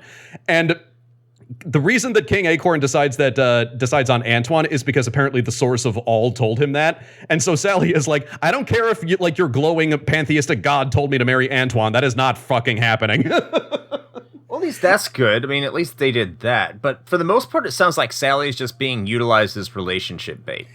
Everybody just argues over Sally instead of letting her be an independent character unto herself. Like I mentioned, the love pentagon. Another annoying thing that Penders does is that anytime two male characters end up in the same room, they start scuffling with each other, even if they have no reason to fight with one another. Like Knuckles gets introduced really early on in like issue 13. But for the first like half a dozen appearances where he meets Sonic, is that they are literally fighting each other within minutes, and then they get back to the plot, and then they part as friends, and then they meet again again, and then they start fighting, and they get to the plot, and they part as friends, and they meet again, and then they start fighting, like, and it just goes on and on and on like that.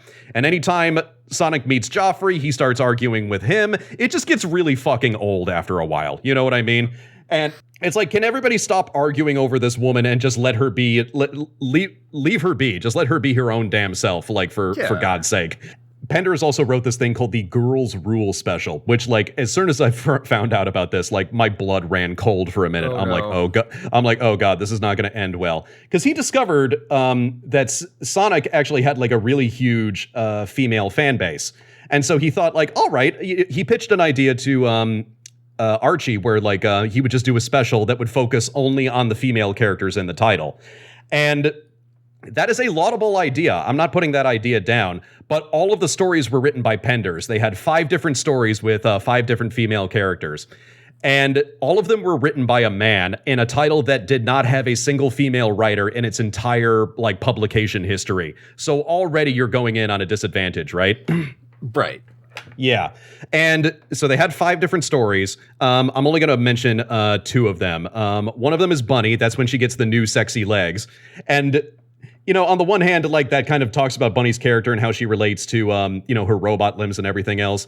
But the big empowering thing for the female character in the story is that she looks sexier at the end of it. And I don't know if that's exactly the female representation you want. I mean, that's just like an industry-wide kind of problem that was very, very pervasive back then. More so than it is now. I mean, it's still pervasive now, but it's just not having female voices when addressing female concerns. I mean, that's just something that's going to take some time for it to go away, unfortunately, I think. But it's getting better. It's still not there yet. It's better than it was when they originally published this comic, let me say that. But the other thing I wanted to focus on with the Girls' Rule special was Sally's story, because this one actually became slightly infamous. So Sally is trying to figure out who she is, her place in the world, like everything else, now that her father is back and her family is back and everything else. And so she decides to bathe in the source of all and try to see if she can find this out.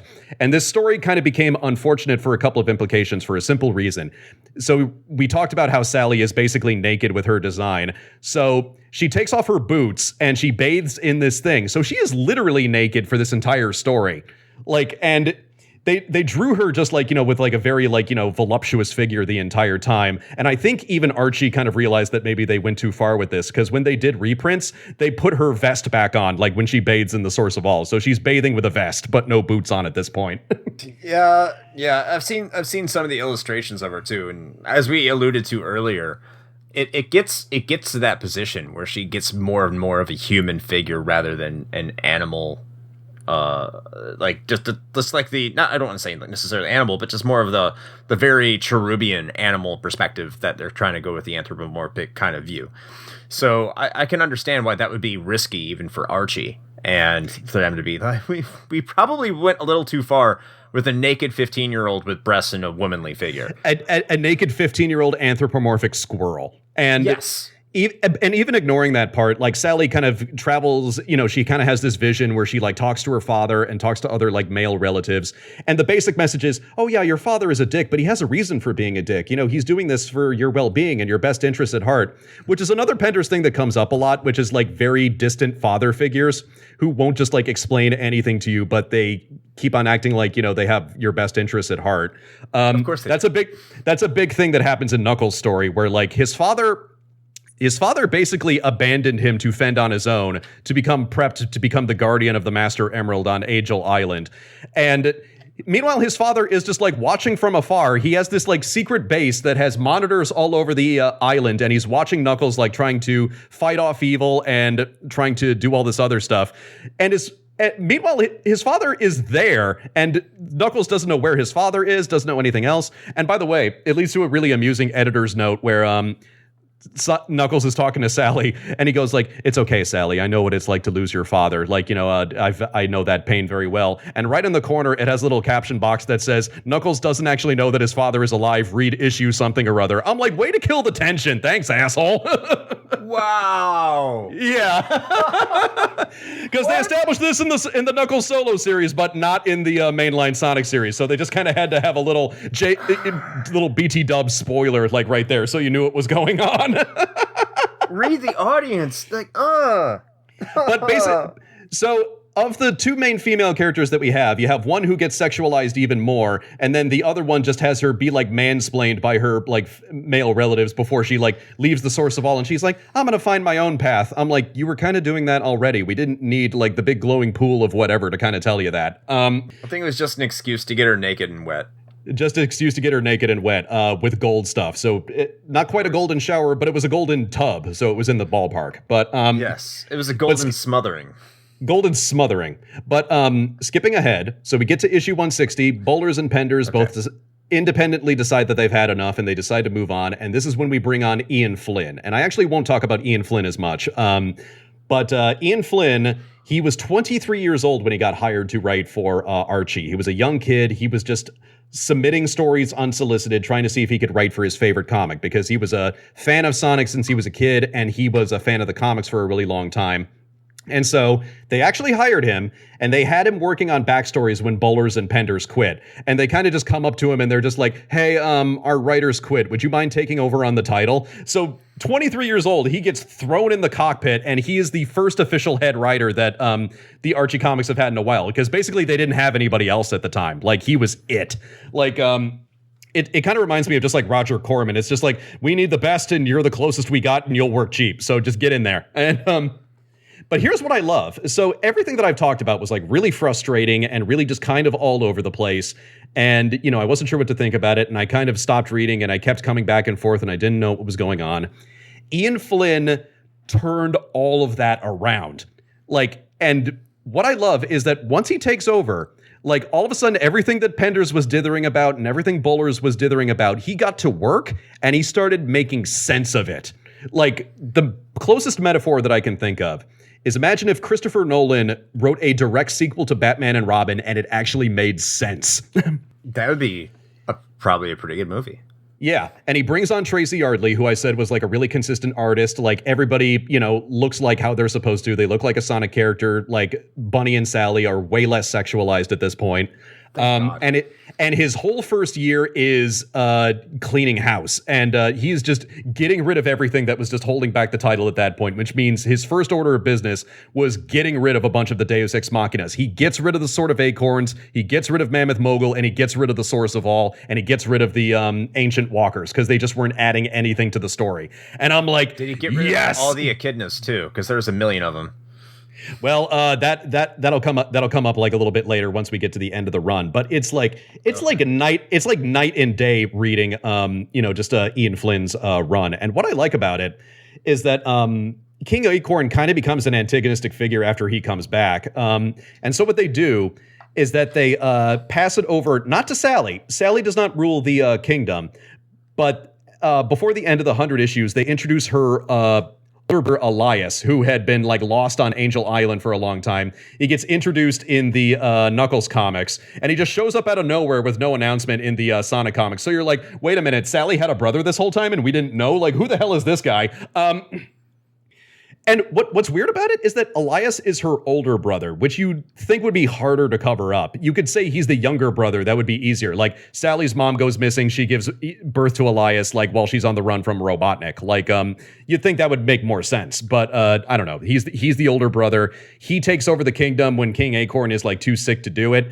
And one of the things I love is that they they establish a parliament after that. Like, the king has a seat, or King Elias has a seat on it, but everybody starts like having a vote and it becomes like way more democratic. And I'm like, okay, you know what? I actually like this. This is actually a really good twist. And they even start making more use of Monkey Kong and the Iron Queen, which I didn't think I would ever see them again. They kind of get insufferable when they show up, but they have a whole plot with the Iron Queen where Snively teams up with her and they actually fall in love, and he betrays Eggman for a while, and he's just like all lovey-dovey with his Sentai villain queen while they're trying to take down Sonic and his friends.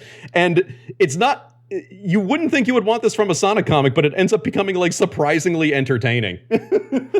So this is at what, around like episode one? I mean, not episode. Ian Flynn wrote everything from issue 160 until issue 290, and I should probably skip ahead and kind of talk about what happens with the 250th issue. Although I will say that another thing that he cut back on is that he got rid of a bunch of the he got rid of a bunch of the love triangles. He gets rid of Min and Mongoose. He gets rid of some other stuff.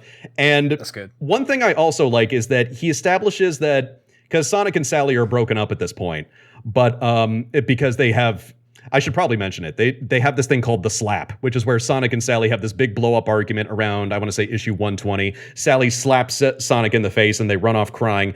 Fans like have really hated that moment, like because it was just like so melodramatic and overdone, and the writer and artist have kind of apologized for it. But kind of Ian Flynn's kind of solution is that he goes, Sonic and Sally are kind of fine with each other, they're friends for now, and he does a thing that I think very few writers do, where he establishes they will be fine without one another if they're not a couple. But at the same time, there's still some chemistry, there's some real fondness, and that flame hasn't completely gone out yet. And I go, you know what? That is probably the best solution. So you get to around issue 250, and because of the issues because of the stuff with the lawsuit that I was talking about, Sega and Archie finally threw their hands up, and they gave a mandate to Ian Flynn and all of the other people working on it that said, we have to get rid of every single character that Ken Penders has had in the comic. So we can only have characters from the Sat AM series, which, Sega owns the rights to fully. And we basically need to do a continuity reboot. And this is where I think Ian Flynn actually shined, because he actually works better within limitations than Penders did. So what he did is that he sets up Robotnik, or Eggman, with another Doomsday device, and it's going to be called the Genesis Wave, which I think is a really cool callback. And so Robotnik, they don't stop him in time. They activate the Genesis Wave, and it basically wipes out a bunch of the continuity that was going on at that time. So once they wake up after the Genesis Wave is over, everybody has a slightly different appearance, a slightly different characterization, but it's only the Sat AM characters, and they've gotten rid of basically everything that Penders had done up until that point. Although what I liked about it is that just before that goes into motion, it takes the original designs of the Sat AM characters and it puts them in the plot of the very first Sonic the Hedgehog game for the Sega Genesis. It has them like go to Green Hill Zone, and has them go to Brain Scrap Zone, and like Sonic and Sally and Antoine and Tails and everybody team up. And I think this is important because they never did a proper adaptation of that. Like they actually kind of started way back in the early days with like Sonic 2, because that was the latest game. And so I thought, like, dude, this title is going to be wrapping up soon, and I think this is actually like a really good callback. I was like, it kind of felt like things came full circle before they get to this new paradigm, right? And so the Genesis Wave wears off, everybody slowly gets their memories back, but they're in a new world where everything is slightly different. And this was how the comic went on until issue 290, when Sega basically decided, okay, Archie has completely screwed the pooch, because again, Penders was dragging out the lawsuit, and so they just canceled the title outright. And they took it over to IDW, where Sonic comics are published now. And because Sega doesn't really like to focus on old stuff, they don't like to focus on their old iterations of Sonic, whatever they might be. As far as I know, there is no plans to reprint the issues or publish them even digitally online. I'm going to admit it, rereading all of this, because I reread the entire series before this podcast, I had to do it through piracy, unfortunately. Like, when I sent a link to Chris for the Sally Moon issue, it was like loaded with ads, and I apologize for that. Oh my god, I was bombarded. I couldn't even read it. But the story... I eventually could, but it just kept popping up with all this shit. I thought my phone was going to just die. But the story has a happy ending, because they moved everything over to IDW, but they brought Ian Flynn and they brought Tracy Yardley along. So the two people who knew what they were doing, like Sega was like, we want to keep you on. So like, can you just write for Sonic just with these different characters in this setting? And Ian Flynn is like, yeah, of course I can. And he still writes the Sonic comics to this day. Nice. Like they rebooted it too, didn't they? They Like, did in 2017. Yeah. Because the thing is that before Sega took the license away from Archie, they also had like really stronger mandates. Like, and some of them made sense, some of them didn't. Like, Sonic had to be on every cover, which is one thing that makes sense. But then you have other ones like Sonic cannot get overly emotional, or whatever that might mean. Or no characters can be in a steady relationship. Like, those are new mandates that they have on the IDW version that's going on right now. Yeah. That's pretty interesting. Yeah, or also no Sega created character can die or have character development that is not pre-approved by Sega, like that sort of thing. Like, basically everything got so screwed up with the lawsuit that they kind of just like went, okay, we need to have like tighter control over it. Like, they finally started giving a shit. It only took them 20 years. Like, oh yeah, we have a comic book and they're doing things to our IP. Maybe we should like pay attention to that. Yeah. That might be smart. Yeah. And what's weird is that, kind of like moving towards an ending at this point, like as crazy as all of this is, and I'm sure like describing it secondhand to you has been like a friggin' trip. Like there's a part of me that just kind of loves that. Oh, I'm lost, man. Yeah. There's something that I love about like the fact that something this crazy exists, that it could get this dense and have like creators like with this like strong of a vision, just adapting like Sonic the fucking Hedgehog. You know what I mean? That they could have that strong of feelings about it.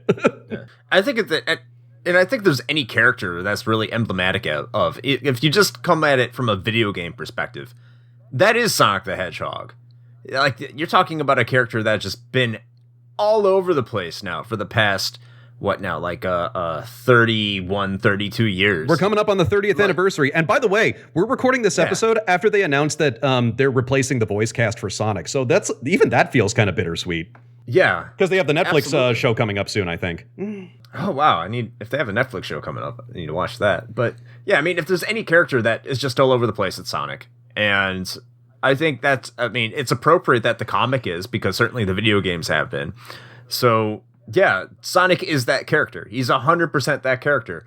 And yet, through all of it, he still finds a way to survive as a brand. And that's special, because when you think about it, a lot of these other characters haven't survived. We mentioned Spyro earlier. Crash Bandicoot's kind of hanging on by a thread, is just nostalgia that's just having any sort of life into it. Mario is he's Mario. Mario will outlast us all. Of course he will. He's the Mickey Mouse of video games. But somehow Sonic, with all the ups and downs, and apparently in the comic book realm too, he just seems to survive for whatever reason it is. And I think that means it's a special character. For whatever multi-generations appreciate Sonic for different reasons. And it's nuts. Especially when you're talking about you're having 15-year-old squirrels getting naked in a pool in a comic book, and that comic book somehow managed to survive beyond that. Not to mention all the weird games that were going on in the Xbox 360 Wii era, PS3 era, and Sonic is still here, and people still play it. So I think this is just, it's kind of like a fascinating parallel when you bring it all together.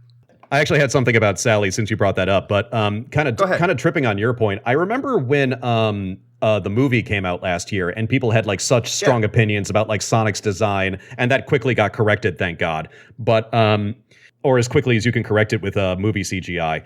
But some people were kind of disappointed because the story was so basic. It just had Sonic and it had Robotnik and they were fighting each other and that was it. And I kind of thought, okay, yeah, but you got to establish that baseline for like a mainstream, movie audience. It's like you need to set up the things that are like the most distinctly recognizably Sonic. And, he runs fast and he fights an evil scientist named Robotnik. Like that is Sonic. That is Sonic at his like very core. Meanwhile, you have side adaptations like this that incorporate so many different influences and so many different characters and so many different types of stories. Like, I'm happy they didn't adapt the comics because they're dense as shit and that would turn off a mainstream audience. Like, I'm interested in it because I love comics history, Absolutely. But you throw this I'm just throwing this in front of you and you're a gamer and you're just like completely overwhelmed by it. It's way too much. It's way too much. Although there was one thing about Ian Flynn's run that I'm really happy that he did concerning Princess Sally. He turned Joffrey into a villain. And I was so happy about that, because what they reveal is that Joffrey has been working for Ixis Nagus secretly this entire time, because Ixis Nagus was promised the throne, and Joffrey's duty is to go with whoever has the throne, and he's deigned that Ixis Nagus is supposed to be the true king. And so I'm like, you fucking dick. I always knew that you were a self-serving asshole. Like, that was one of the most satisfying things that I've had, where you just have this insufferable character for 200 issues, and you finally turn them into a bad guy, because they felt like a bad guy the entire time. They're a piece of shit, and they're getting their just desserts. Trying to have sex with a 15-year-old does not make you the hero of the story. Unless you're in Japan. Oh, God. We could be getting into card captors for all we know at this point. With that being said, I think it's time to wrap this up. I agree. Thank you, Seamus, so much for stopping by and talking Sonic comics. There's a lot here. It's really interesting. I I know I didn't talk a lot during this because I really didn't have much to say. I tried to get in where I could. But obviously, like, the amount of knowledge that you have about this and just how interesting these stories are with a character that's so beloved in the gaming community. These are things that, like, are just so interesting little tidbits that I think people in the gaming community would really appreciate. So thank you so much for stopping by and explaining this for our patrons on our RH Gaiden podcast, man. I really appreciate it. This was kind of like a really out there idea. I actually pitched this to Chris, so I'm happy that he kind of indulged me and just kind of went on with it. I honestly started this just because, I was trying to find ways to keep myself entertained in quarantine. So I kind of feel like, seeing Ian Flynn turn it around and kind of, just bring closure to the story. I felt like I got closure on a very ridiculous, but also like very specific bit of my childhood. I'll see all of you guys in the Sailor Moon episode. And before I leave, as I mentioned at the beginning of the podcast, a great resource for this was Thanks Ken Penders. You can find it on Tumblr at thankskenpenders.tumblr.com. The author is named Bobby Schroeder. She's done a ton of really hard work. I can't recommend it enough. Look her up. By the way, don't look up Ken Penders' works after Sonic. It's terrifying. Oh no, that's where we should really end it, because Ken Penders did regain the rights to a bunch of his characters in the Knuckles comic. He has been trying to get that off the ground independently for the last 5 or 10 years or so, and I'm sure we'll be seeing that whenever Half-Life 3 comes out. Yeah, just know it looks bad. But in any case, until next time, play with your gotta go fast joysticks. Bye, everybody. Thank you. Bye-bye.